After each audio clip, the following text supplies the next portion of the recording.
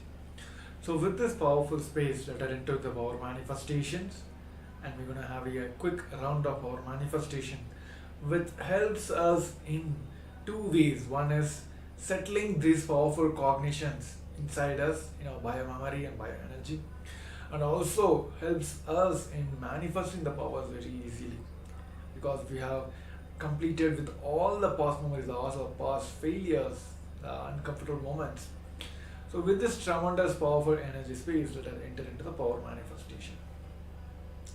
So I request all the participants to quickly put your blindfolds. Make sure blindfolds are proper. I will be projecting an image for you, for all of you to manifest the power of third eye. Please sit straight, head and spine in the straight line. Visualize Swamiji himself is manifesting as Paramashiva. 25 heads, 50 hands and 75 eyes. With an intense visualization, let us chant Mahavakya. Om Nithyananda Paramashivoham. Om Nithyananda Paramashivoham. Om Nithyananda Paramashivoham. Om Nithyananda Paramashivoham. Nithyananda Paramashivoham. Let's continue chanting the Mahavakya. Paramashivoham. Om Nithyananda Paramashivoham. Om Nithyananda Paramashivoham. Om Nithyananda Paramashivoham. Om Nithyananda Paramashivoham. Om Nithyananda Paramashivoham. Om Nithyananda Paramashivoham. Om Nithyananda Paramashivoham. Om Nithyananda Paramashivoham. Om Nithyananda